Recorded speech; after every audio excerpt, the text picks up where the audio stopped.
আলহামদুলিল্লাহি রাব্বিল আলামিন ওয়াসসালাতু ওয়াসসালামু আলা সাইয়্যিদিল আমবিয়াই ওয়াল মুরসালিন আম্মা বা'দ ফাআউযু বিল্লাহি মিনাশ শাইতানির রাজিম বিসমিল্লাহির রহমানির রহিম আসসালাতু ওয়াসসালামু আলাইকা ইয়া রাসূলুল্লাহ ওয়া আলা আলিকা ওয়া আসহাবিকা ইয়া হাবিবাল্লাহ আসসালাতু ওয়াসসালামু আলাইকা ইয়া নবিয়্যাল্লাহ ওয়া আলা আলিকা ওয়া আসহাবিকা ইয়া নূরাল্লাহ। মাদানী চ্যানেলের দর্শকবৃন্দ, দেখছেন অনুষ্ঠান আলোর পথে। যে যেখান থেকে আমাদের সাথে শরীক ও শামিল হয়েছেন, আপনাদের সবাইকে জানাচ্ছি আমাদের এই অনুষ্ঠানের পক্ষ থেকে অসংখ্য শুভেচ্ছা এবং অভিনন্দন। আসুন আমরা মূল আলোচনার দিকে যাওয়ার আগে একটি দরুদে পাকের ফজিলত শুনে নেই। আমাদের প্রিয় নবী রাসূলুল্লাহ আরবি হুজুরপুর নূর সাল্লাল্লাহু আলাইহি ওয়াসাল্লাম ইরশাদ করেন, যে ব্যক্তি আমার উপর দৈনিক 50 বার দরুদে পাক পাঠ করবে, কাল কিয়ামতের দিন আমি তার সাথে মুসাফাহা করব। সল্লু আলাল হাবিব সাল্লাল্লাহু তাআলা আলা মুহাম্মদ সাল্লাল্লাহু তাআলা আলাইহি ওয়াসাল্লাম সালাতাম ওয়া সালামান আলাইকা সাইয়্যিদি ইয়া রাসূলুল্লাহ। মাদানী চ্যানেলের দর্শকবৃন্দ, আজকে আমরা আলোচনা করব সফলতা আমরা কিভাবে পাবো, সফলতা অর্জন করতে হলে কি দরকার। আসুন শুরুতেই একটি ঘটনা বলি। এক ব্যক্তি বহুদিন পর তার শিক্ষকের নিকট এলো, তার টিচারের কাছে আসলো এবং বলতে লাগলো, আমি যে কাজেই হাত দেই সেই কাজ ব্যর্থ হয়ে যায়, আমি সেই কাজে সফলতা পাই না। তো নিরাশ হয়ে আপনার কাছে এসেছি, আমাকে সফলতার কোনো সিক্রেট পন্থা বলে দিন, কোনো ওয়ে বলে দিন, যেভাবে চললে, যে পথে হাঁটলে আমি সফলতা পাব। শিক্ষক বললেন, ঠিক আছে বলছি, আমার সাথে কাছের নদী পর্যন্ত চলো। একটা নদী আছে, তুমি সেখানে আমার সাথে চলো। নদীর পাড়ে পৌঁছে শিক্ষক বললেন, আমার পেছনে পেছনে নদীতে নামো। ওই ব্যক্তি প্রথমে একটু বিচলিত হলো যে শিক্ষক এটা কি বলছেন, যে নদীতে নামতে। তো পরবর্তীতে শিক্ষকের সাথে সে নদীতে নেমে গেল। যখন উভয়ে নদীর মাঝখানে পৌঁছলো, তখন পানি তাদের বুক বরাবর পৌঁছে গিয়েছিল। শিক্ষক ওই ব্যক্তিকে থামার ইঙ্গিত দিলেন। অতঃপর হঠাৎ ওই ব্যক্তির মাথা ধরলেন এবং পূর্ণ শক্তি দিয়ে পানিতে ডুবিয়ে দিলেন। ওই ব্যক্তি নিজেকে ছাড়ানোর জন্য হাত পা ছুটতে লাগলো, কিন্তু কোনো কাজ হলো না, কেননা শিক্ষক খুব শক্তভাবে তাকে ধরে রেখেছিল। অনেকক্ষণ ওই ব্যক্তি পানির ভেতরে রইল। যখন তার নিঃশ্বাস বন্ধ হতে লাগলো, তখন সে পরিপূর্ণ শক্তি দিয়ে নিজের মাথা পানির বাহিরে বের করতে সফল হলো। বাহিরে বের হতেই সে একটি লম্বা এবং গভীর নিঃশ্বাস নিয়ে নিজের ফুসফুসে বাতাস সঞ্চারিত করলো। যখন তার অবস্থা স্বাভাবিক হলো, তখন শিক্ষক জিজ্ঞেস করলেন, যখন তুমি পানির ভেতরে ছিলে, তখন তুমি কোন জিনিসটি খুব বেশি করে চাচ্ছিলে যে আমি এটা করি? ওই ব্যক্তি বলল, আমি শুধুমাত্র একটুখানি বাতাস চাইছিলাম, কেননা আমার সেখানে অক্সিজেনের প্রবলেম হচ্ছিল। আমি শুধু একটু বাতাস চাচ্ছিলাম যেন আমি নিঃশ্বাস নিতে পারি।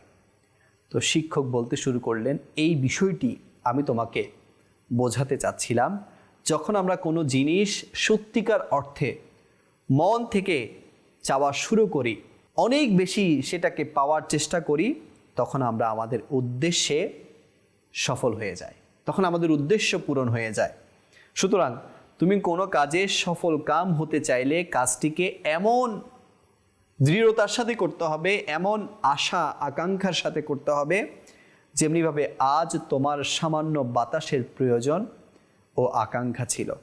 তাহলে সফলতার দ্বার খুলতে শুরু করবে। তো মাদানী চ্যানেলের দর্শকবৃন্দ, আপনারা দেখলেন সফলতা কখন একজন ব্যক্তি অর্জন করতে পারে, যখন কোনো কাজ সে পূর্ণ আকাঙ্ক্ষা দিয়ে করবে, যখন কোনো কাজ একেবারে মন থেকে করার চেষ্টা করবে, সেটাকে পাওয়ার জন্য সে যতটুকু এফোর্ট দেওয়ার প্রয়োজন তা দিবে। যেমনিভাবে শীতের সময় ছোট মোমবাতি দ্বারা ঘরকে গরম করা যায় না। শীতকাল তো আমাদের আসে না বছরে, তো যেভাবে আমরা একটু ছোট মোমবাতি দ্বারা পুরো ঘরকে যেভাবে গরম করতে পারবো না, একইভাবে অপরিপূর্ণ এবং দুর্বল আকাঙ্ক্ষা দ্বারা উদ্দেশ্যে সফল হওয়াটা খুবই কষ্টসাধ্য। রব্বে করিমের তৌফিক প্রদানের পর সফলতার প্রথম সিঁড়ি হচ্ছে নিজের উদ্দেশ্যের প্রতি একনিষ্ঠ থাকা। আল্লাহ তাআলার দয়া তো অবশ্যই প্রয়োজন। কোনো একটা সফল কাম, কোনো একটা কাজে সাকসেস হতে গেলে, সফল হতে গেলে অবশ্যই আল্লাহ তাআলার দয়া লাগবে। কেউ যদি বলে যে না এটা আমি আমার এফোর্টেই হয়েছি, সে নাফরমান, সে নাশুকর বান্দা। মনে রাখবেন যে আল্লাহ তাআলাই দয়া করে বিধায় আমরা কোনো একটা কাজে সফল হই। হ্যাঁ, সেখানে অবশ্যই আপনার চেষ্টাও প্রয়োজন। তো বলা হচ্ছে যে আল্লাহ তাআলার তৌফিক প্রদানের পর সফলতার প্রথম সিঁড়ি হচ্ছে আপনার উদ্দেশ্যের প্রতি একনিষ্ঠ থাকা। আপনি দেখেছেন হয়তো অনেক মানুষের উপার্জন কম থাকে, কিন্তু তারা নিজের ঘর বানানোর সংকল্প গ্রহণ করে এবং অনেক বছরের প্রচেষ্টার পর নিজের ঘর নির্মাণে সফলকাম হয়েই যায়। আসলে এরকম অনেক মানুষকে আপনারা দেখেছেন হয়তোবা, যারা অনেক বছর এমনভাবে জীবনযাপন করে আমরা তাদেরকে দেখে হয়তোবা আফসোসও করি অনেক সময় যে এদের মানে জীবনটা কিভাবে চলছে। কিন্তু দেখা যায় একটা সময় গিয়ে তাদের যে আশা আকাঙ্ক্ষা, তাদের যে একনিষ্ঠতা, এটাই তাদেরকে একেবারে সফলতার শিখরে পৌঁছে দেয়, সফলতার দ্বার প্রান্তে পৌঁছে যায়। দেখা যায় এমন কিছু পরিবারও দেখা যায় যে যারা 15-20 বছর আগেও অনেক গরিবী হালে ছিল, আজকে তারা জায়গার মালিক হয়ে যায়। কিভাবে? এগুলো হচ্ছে প্রচেষ্টার বদৌলতে, চেষ্টার বদৌলতে। যখন তারা কোনো একটা উদ্দেশ্যকে এমনভাবে ধারণ করে যে না আমাকে এটা করতেই হবে, তখন দেখা যায় সেটার জন্য তাদের চেষ্টা, পরিশ্রম এগুলোর কোনো কমতি থাকে না। এরপর আপনারা হয়তো দেখেছেন যে অনেক ছাত্র পরীক্ষায় বারবার ফেল করার পরও একনিষ্ঠতার কারণে সফলতা অর্জন করে ফেলে। জি হ্যাঁ, যখন কোনো একটা ছাত্র দেখা যায় যে 1-2বার ফেল করে, তখন সে যখন এটা মনের মধ্যে নিয়ে নেয় যে না আমাকে পাশ করতেই হবে, এতদিন তার মনের মধ্যে এটা ছিল না পাশ করতে হবে, যখনই সে সিরিয়াস হয়ে যায় যে না আমাকে এটা করতেই হবে, দেখা যায় সে তখন সফলতা অর্জন করে ফেলে। প্রথম দিকে ব্যবসায় ব্যর্থতার শিকার ব্যক্তি একটি সময় গিয়ে নিজের প্রচেষ্টা এবং নিষ্ঠার কারণে সফল ব্যবসায়ী হিসেবে পরিচিতি লাভ করে। আপনি দেখবেন আজকে আপনার শহরের মধ্যে, আপনার পাড়া মহল্লার মধ্যে যারা সফল ব্যবসায়ী, এরা কিন্তু আজকে একদিনে সফল ব্যবসায়ী হয়নি। ধীরে ধীরে ধীরে ধীরে তারা পরিশ্রম করেছে, তারা এফোর্ট দিয়েছে, যার বদৌলতে আজকে তারা সফল ব্যবসায়ী হিসেবে পরিচিতি লাভ করেছে। মার্কেটিং, ড্রাইভিং, কুকিং, টেইলারিং এবং অন্যান্য ফিল্ডেও এই ধরনের ডজন ডজন উপমা আমরা আমাদের চারপাশে দেখে থাকি। সম্ভবত আপনার মনে এই ধারণা আসতে পারে আমরাও তো আমাদের মন থেকে সফলতা চাই, কিন্তু কেন ব্যর্থ হই? আপনার মনেও প্রশ্ন আসতে পারে যে ভাই আমিও তো চাই যে আমার অমুক কাজটা হোক, আমিও তো চাই অমুক কাজে আমি সফল হই, কিন্তু আমরা কেন ব্যর্থ হই? আসলে বাস্তবতা হচ্ছে একনিষ্ঠতার দাবির পক্ষে কঠিন পরিশ্রম এবং চেষ্টার দলিল প্রয়োজন। আপনি তো দাবি করছেন যে আপনি ওটা চান, ওই কাজে সফলতা চান, কিন্তু আপনার পরিশ্রম কতটুকু, বা আপনার পরিশ্রম এবং চেষ্টাই বলে দিবে যে আপনি এটাকে আসলে কতটুকু চাচ্ছেন, কতটুকু আপনি সফলতা চাচ্ছেন। এটা আপনার পরিশ্রমই আপনাকে বলে দিবে, আপনার চেষ্টাই মানুষকে বলে দিবে যে না সে আসলেই চাচ্ছে যে সে অমুক কাজে কি হয়ে যাক, সফল হয়ে যাক। যদি আপনার পরিশ্রম শুধুমাত্র মা বাবা, বস অথবা বিজনেস পার্টনারকে সন্তুষ্ট করার জন্য হয়ে থাকে, তাহলে এই ছোট লেভেলের পরিশ্রম দ্বারা বড় সফলতা কখনো কি করা যায় না, অর্জন করা যায় না। কিন্তু যখন আপনি আপনার পরিশ্রমে কোনোরূপ অলসতা করবেন না, কাউকে দেখানোর জন্য পরিশ্রম করবেন না এবং নিজের কাজকর্মের দ্বারা নিজেই সন্তুষ্ট হবেন, তাহলে কুদরত আপনার জন্য সফলতার দরজা ইনশাআল্লাহুল কারীম খুলেই দিবে। তো এই জন্য অবশ্যই আমাদেরকে কি করতে হবে? কাউকে দেখানোর জন্য না, আমাদের সর্বোচ্চ যে এফোর্টটা, সর্বোচ্চ যে চেষ্টাটা, সর্বোচ্চ যে পরিশ্রমটা, সেটা করতে হবে। ইনশাআল্লাহ আল্লাহ তাআলার দয়ায় আমরা আমাদের সফলতার দ্বার প্রান্তে পৌঁছতে পারবো। হযরত সৈয়দুনা শাহ আলে মোহাম্মদ রহমতুল্লাহি তাআলা আলাইহির খিদমতে এক ব্যক্তি উপস্থিত হয়, যিনি অনেক খানকায় মুজাহাদা এবং রিয়াজত করেছিলেন। তিনি সৈয়দুনা শাহ আলে মোহাম্মদ রহমতুল্লাহি তাআলা আলাইহির নিকট ফরিয়াদ করলেন, হুজুর এত বছর হয়ে গেছে কিন্তু আমার উদ্দেশ্য অর্জন হয়নি, অনেক বছর তো রিয়াজত করলাম, অনেক বছর আমি তাসাউফ এর চর্চা করলাম, কিন্তু আমার তো উদ্দেশ্য এখনও অর্জন হয়নি।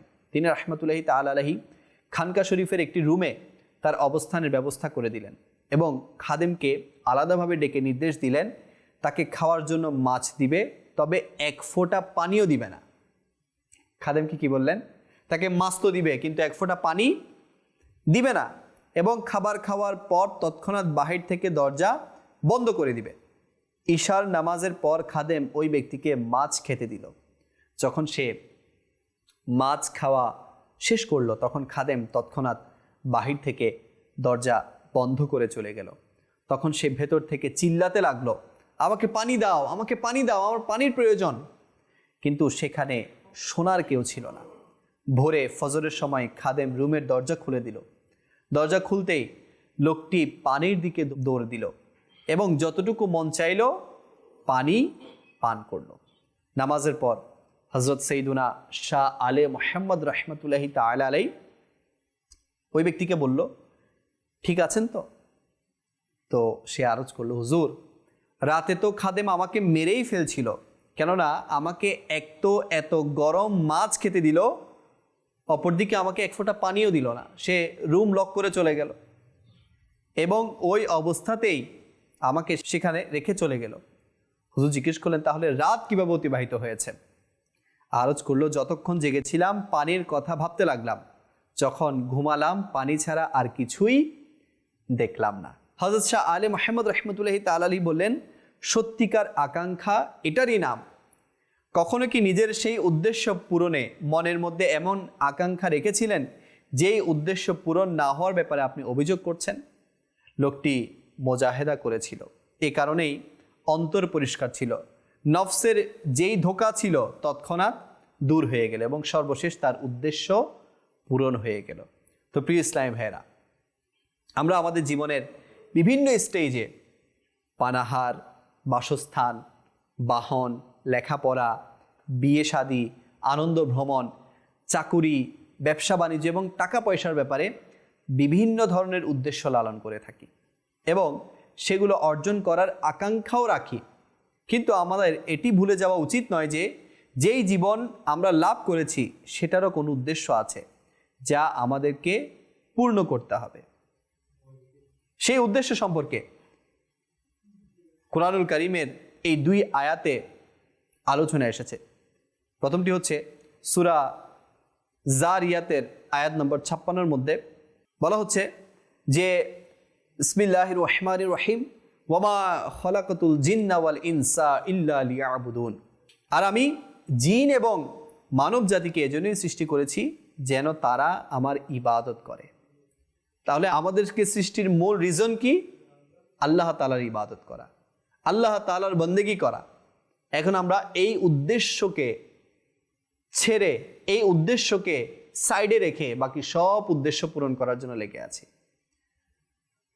এরপর আল্লাহ তাআলা সূরা মুলকের আয়াত নাম্বার 2-এর মধ্যে ইরশাদ করেন, বিসমিল্লাহির রহমানির রহিম আল্লাযী খলাকাল মাউতা ওয়াল হায়াতা লিয়াবলুয়াকুম আইয়ুকুম আহসানু আমালা ওয়া হুয়াল আজিজুল গফুর। আল্লাহ তাআলা ইরশাদ করেন যে কানজুল ঈমানের অনুবাদ, যিনি মৃত্যু এবং জীবন সৃষ্টি করেছেন যেন পরীক্ষা করতে পারেন যে তোমাদের মধ্যে কার আমল অধিক উত্তম। জি হ্যাঁ, আমাদেরকে সৃষ্টি করা হয়েছে, আমাদেরকে সৃষ্টি না করলেও চলতো। আল্লাহ তাআলার হাজার ও হাজার ফেরেশতা আছে যারা প্রতিটি সময় আল্লাহ পাকের ইবাদতে বিরাজমান, প্রতিটি ক্ষণে ক্ষণে আল্লাহ পাকের রিয়াজতে বিদ্যমান। কিন্তু আমাদেরকে সৃষ্টি করা হয়েছে এজন্য যাতে কার আমল অধিক উত্তম, এবং মৃত্যু দিয়েছে, জীবনও সৃষ্টি করেছে এজন্য যেন পরীক্ষা হয়ে যায় যে আমাদের মধ্যে কার আমল অধিক উত্তম। নিজের খালিক ও মালিকের ইবাদতের হক আদায় করা এবং উত্তম কাজ করাই হচ্ছে আমাদের জীবনের মহান উদ্দেশ্য, প্রথম উদ্দেশ্য।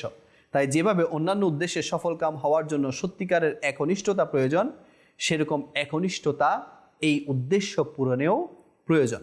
আমাদের বুজুর্গানে দিন জীবনের উদ্দেশ্যকে বাস্তবায়ন করার জন্য সত্যিকারে একনিষ্ঠতার এমন এমন উপমা প্রতিষ্ঠা করেছেন যে আমাদের আকল হয়রান হয়ে যাবে, আমাদের আকলে আসবে না। যেমন হযরত সৈয়দুনা ফারুক আজম রাদিয়াল্লাহু তাআলা আনহুর উপর আত্মঘাতী হামলা হওয়ার পর মারাত্মক আহত হওয়া অবস্থায়ও তিনি নামাজ আদায় করেছেন। কেন? উনি জানেন যে ওনার জীবনের সবচেয়ে বড় উদ্দেশ্য হচ্ছে আল্লাহ পাকের ইবাদত। এজন্যই তো উনি এত বড় হামলার শিকার হওয়ার পরেও নামাজ ছাড়ে নাই। এখন সামান্য পেট ব্যথা, নামাজ কালকে থেকে পড়বো আর কি। সামান্য মাথা ব্যথা, নামাজ কালকে থেকে পড়বো আর কি। এই যে আমরা নামাজকে নিয়ে এত তালবাহানা শুরু করেছি, নামাজকে আমাদের জীবনের গুরুত্বপূর্ণ একটা উদ্দেশ্য হিসেবে নিতে পারি নাই, এটাই তো আমাদের ব্যর্থতা। অ্যাজ এ মুসলিম, একজন মুসলমান হিসেবে আমি এখানেই ব্যর্থ যে আমি আমার নামাজকে প্রাধান্যতা দিতে পারি নাই।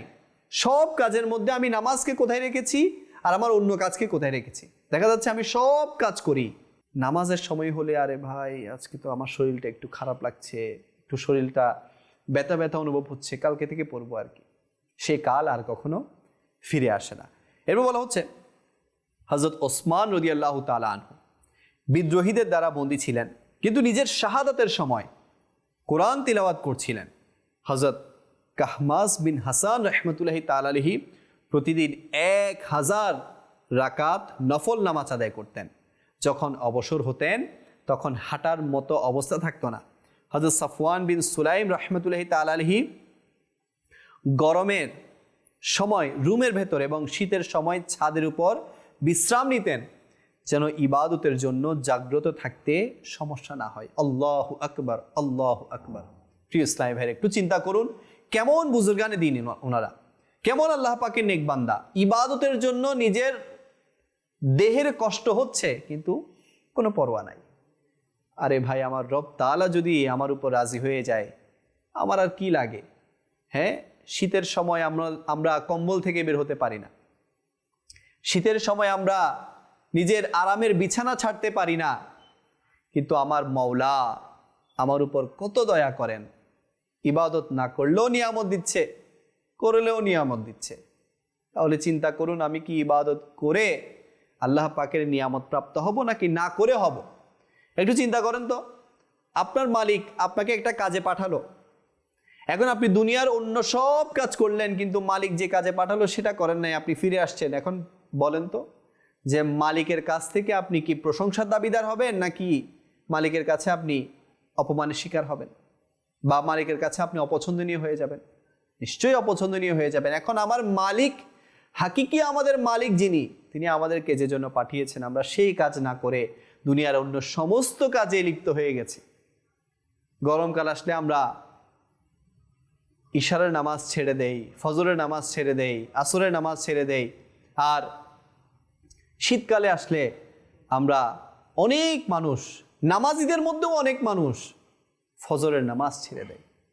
অথচ বুজুর্গানে দিন শীতকাল আসলে খুশি হয়ে যেতেন, কেননা দিন ছোট রাত বড়। দিনে তারা রোজা রাখতেন, রাতে ইবাদত করতেন, অনেকে রাত জেগে নফল নামাজ আদায় করতেন, কিয়ামুল লাইল করতেন, বা যদি ঘুমিয়ে যেতেন ইশারের পর তাহলে ফজরের অনেক আগে তারা উঠে যেতেন, তাহাজ্জুদের নামাজ পড়তেন, ফজরের নামাজ পড়তেন। এখন আমাদের তাহাজ্জুদের নামাজ তো দূরে থাক, নফল নামাজ তো দূরে থাক, ইশারের নামাজ পড়ে কোনো মতো শীতকালে ঘুমিয়ে যায়, আর ফজরে চোখ খুলি না, একেবারে 8টা 9টা 10টার দিকে চোখ খুলি, কেননা শীতকাল, মন চাইছে না আমাদের শরীরটা কম্বল থেকে বের হোক। আরে ভাই, এই আরামকে যদি আপনি সেই সময় ত্যাগ করেন, ফজরের সময় কত মিনিট লাগবে ভাই? 10 মিনিট, 15 মিনিট, 20 মিনিট। এই 10-15 মিনিট যদি আপনি আপনার আরামকে ত্যাগ করে মাওলার দরবারে দাঁড়িয়ে যেতে পারেন, একটু চিন্তা করেন তো, আপনি আল্লাহর অন্য বান্দাদের চাইতে কত খাস বান্দা হয়ে যাবেন। হ্যাঁ, আমার মাওলা আমাদের উপর কত খুশি হয়ে যাবে যে না, আমার বান্দা তো অন্য বান্দাদের মতো ঘুমিয়ে নেই, সে আমাকে খুশি করার জন্য এই কনকনে শীতের মধ্যে ঠান্ডা পানির মধ্যে ওযু করে সে আমার দরবারে দণ্ডায়মান হয়ে গেছে। একটু চিন্তা করেন তো সেই অবস্থাটা কেমন হবে। আমার মাওলা আমার উপর যদি রাজি হয়ে যায় এই একটা ছোট্ট আমলের কারণে। নামাজ তো আমাদের সবার উপর ফরজ, নামাজ তো সবাইকে পড়তে হয়, কিন্তু একটু চিন্তা করেন কত এমন হাজারো হাজার বান্দা আছে যারা 4 ওয়াক্ত তো পড়ে কিন্তু ফজরের নামাজ পড়ে না। তো কেউ যদি তার একটু আরামকে ছেড়ে দিয়ে আল্লাহকে রাজি করার জন্য দাঁড়িয়ে যায়, আমার আল্লাহ, আপনি অনেক হয়তোবা অপরাধ করেছেন, অনেক হয়তোবা গুনাহ করেছেন, কিন্তু এই আরামকে ছেড়ে দেওয়ার কারণে আমার মাওলা যদি আমার উপর রাজি হয়ে যায়, আমার আর কি প্রয়োজন? আমি তো এখানেই সফল। তো আমরা আজকে ধন দৌলত অর্জন করাকে সফলতা মনে করছি। আমার অমুক চাহিদা পূরণ হয়ে যাক, অমুক আশা পূরণ হয়ে যাক, সেগুলোকে আমরা সফলতা মনে করছি। হাকিকি সফলতা হচ্ছে আল্লাহ পাকের রাজি, আল্লাহ পাকের রেজামন্দি, আমার নবী পাকের রেজামন্দি। তারা যদি আমার উপর খুশি হয়ে যায়, আমরা হচ্ছে আসল সত্যিকার অর্থে সফল। এরপর বলা হচ্ছে যে হযরত সাহাল বিন আব্দুল্লাহ রাহমাতুল্লাহি তাআলা এতটা দুর্বল হয়ে গিয়েছিলেন যে দাঁড়াতে পারতেন না, কিন্তু যখন নামাজের সময় হতো তখন ইবাদতের জন্য লোহার মতো সোজা দাঁড়িয়ে যেতেন। ইমাম আমাশের বয়স 70-এর কাছাকাছি ছিল, কিন্তু এই বয়সেও কখনো তার তাকবীরে উলা ছুটে যায়নি। তাকবীরে উলা বলা হচ্ছে যে প্রথম রাকাতে জামাতে শরিক হয়ে যাওয়া, প্রথম রাকাতেই জামাতে শরিক হয়ে যাওয়া। 70 বছর বয়সেও তার তাকবীরে উলা ছুটেনি। তো প্রিয় ইসলামী ভাইরাও, আমরা যদি আমাদের দিকে একটু লক্ষ্য করি, তাহলে আমরা আমাদের জীবনের উদ্দেশ্যের প্রতি একনিষ্ঠতার অবস্থা জেনে যাব। দেখা যায় যে প্রতিদিন 5 ওয়াক্ত ফরজ নামাজও আমরা ঠিকমতো পড়ি না, রমজানের রোজা ঠিকভাবে আমরা রাখি না, জাকাত আদায়ের ব্যাপারে আমাদের হুঁশ নেই, হজ ফরজ হয়ে গেছে কিন্তু আমাদের নিকট হজ আদায় করার সময় নেই। অনেক ব্যবসায়ীর উপর হজ ফরজ হয়ে যায়, তাদের হুঁশই নেই, তারা জানেও না যে তাদের উপর হজ ফরজ হয়েছে, অথচ তারা ব্যবসার মধ্যে এত লেগে যায় যে না আমাকে টাকার উপর টাকা অর্জন করতে হবে, এটাকেই তারা সফল মনে করে। এদিকে যে তার উপর আল্লাহ তাআলার বিধান ফরজ হয়ে গেছে হজ, জাকাত কতটুকু ফরজ হয়েছে, হ্যাঁ অনেক মালদার দেখবেন জাকাত দিচ্ছে কিন্তু পরিপূর্ণ জাকাত হিসাব করে সে জাকাত দেয় না। এগুলোর নাম সফলতা না। আপনি অনেক বড় বিল্ডিংয়ের মালিক হয়ে গেলেন, এটাকে সফলতা বলে না। আসল সফলতা হচ্ছে আল্লাহ পাকের যে বিধানগুলো আপনার উপর আবশ্যক সেগুলোর উপর আমল করা, সেগুলো যথাযথ আদায় করা, এটাই হচ্ছে প্রকৃত সফলতা। এরপর বলা হচ্ছে যে কোরআন তিলাওয়াতের জন্য আমরা সময় পাই না। এই সব কিছু সত্ত্বেও আমরা এই আশায় আছি যে আমরা আমাদের জীবনের উদ্দেশ্যে অর্জনে সত্যবাদী এবং একনিষ্ঠ। আমাদের উচিত হচ্ছে অস্থায়ী উদ্দেশ্যের কারণে আমাদের জীবনের যে স্থায়ী উদ্দেশ্য, পার্মানেন্ট যে উদ্দেশ্য, সেটা ভুলে না যাওয়া, আর নিজের জীবনে ওই সকল বিষয়গুলো প্রবেশ করতে বাধা দেয়া যা আমাদেরকে আমাদের রব্বে করিমের ইবাদত থেকে বিরত রাখে। দেখুন, আমরা আমাদের অনুষ্ঠানে আমরা আপনাদেরকে ডিমোটিভেট করছি না যে আপনি টাকা অর্জন করবেন না, আপনি মাল ধন দৌলত অর্জন করবেন না, আপনি আপনার উদ্দেশ্য পূরণ করবেন না। আপনি করুন, যা জায়েজ উদ্দেশ্য আছে আপনি সব পূরণ করুন, কিন্তু আপনার অস্থায়ী উদ্দেশ্য পূরণের পেছনে এত বেশি মশগুল হয়ে যাবেন না যে স্থায়ী যে উদ্দেশ্য, আমাদেরকে এখানে পাঠানোর যে স্থায়ী উদ্দেশ্য, একজন মানুষের জীবনের যে গুরুত্বপূর্ণ উদ্দেশ্য, সেটাকে যাতে মানুষ ভুলে না যায়। এই জন্যই আমাদের এই অনুষ্ঠানের আয়োজন। আমরা অনুষ্ঠানের নাম রেখেছি আলোর পথে। জি হ্যাঁ, একজন মানুষ যদি আল্লাহ তাআলার বিধান মোতাবেক চলে তাহলে সে সঠিক আলোর পথে চলতে পারবে এবং তার প্রত্যেকটা উদ্দেশ্যে সে সফল কাম হবে। এজন্য সর্বপ্রথম আমাদেরকে প্রাধান্য বা প্রায়োরিটি দিতে হবে যে আমি আল্লাহ এবং তার রাসূলের বিধানগুলো আমাদের জীবনে বাস্তবায়ন করবে। এরপর বাকি সব উদ্দেশ্য আপনি পূরণ করেন, কোনো সমস্যা নেই। আলহামদুলিল্লাহ, এর জন্য প্রয়োজন একটা উত্তম পরিবেশের। দাওয়াত ইসলামী আজকে সেই ধ্যান ধারণা, মন মানসিকতা আজকে মুসলিম উম্মার কাছে পৌঁছে দিচ্ছে যে না, আমাকে আগে নামাজি হতে হবে, আমাকে আগে রোজা পালনকারী হতে হবে, আমাকে আগে হজ ফরজ অবস্থায় হজ করতে হবে, জাকাত ফরজ হওয়া অবস্থায় জাকাত আদায়কারী হতে হবে। এরপর বাকি যে উদ্দেশ্যগুলো আছে সেগুলো আমরা নেক জায়েজ উদ্দেশ্যগুলো পূরণ করার জন্য লেগে যেতে হবে। আলহামদুলিল্লাহ, দাওয়াত ইসলামী আজকে এই চিন্তা ধারণা দিচ্ছে, এই মন মানসিকতা তৈরি করছে। তো এই জন্য আমি বলবো যে আলোর পথ যদি সঠিকভাবে খুঁজতে চান, আলোর পথ যদি আপনি পেতে চান, দাওয়াত ইসলামের এই মহলের সাথে অ্যাটাচ হয়ে যান। ইনশাআল্লাহুল কারীম দেখবেন আপনি আপনার জীবনে এত বেশি শাইন করবেন, এত বেশি শাইন করবেন, আপনি নিজেই এর পরিবর্তন খুঁজে পাবেন যে আপনি আগে কি ছিলেন, বর্তমানে কি আছেন। আপনি দেখবেন আমাদের অসংখ্য মুবাল্লিকের জীবন যখন আমরা দেখি, তাদের অতীতে যখন দেখি যে অতীতে সে কি ছিল, কেমন ছিল, আর আজ সে কেমন, আজ সে সঠিক আলোর পথ পেয়ে সে নিজের জীবনকে কেমন পরিবর্তন করেছে, প্রভাবিত করেছে। তো এই জন্য আমি বলবো যে আপনি নিজেও আপনার সন্তানদেরকেও এই দাওয়াত ইসলামের মাধ্যমে পরিবর্তন করার চেষ্টা করুন। ইনশাআল্লাহুল কারীম সে ইহকালেও সফল হবে, যেটা পার্মানেন্ট ঘর সেখানেও সে সফল হবে। আল্লাহ করিম আমরা আজকের অনুষ্ঠানে যা শুনেছি এর উপর ভরপুর আমল করার তৌফিক দান করুক এবং অপর ভাইয়ের নিকট নেকির দাওয়াত হিসেবে তা পৌঁছে দেওয়ারও তৌফিক দান করুক ইনশাআল্লাহুল করিম। পরবর্তী পর্বে আমরা অন্য একটি বিষয় নিয়ে আপনাদের সামনে হাজির হওয়ার চেষ্টা করব। আপনাদের সুস্থতা কামনা করে এখানেই শেষ করছি। সাল্লু আলাল হাবিব সাল্লাল্লাহু তাআলা আলা মুহাম্মদ সাল্লাল্লাহু তাআলা আলাইহি ওয়াসাল্লাম।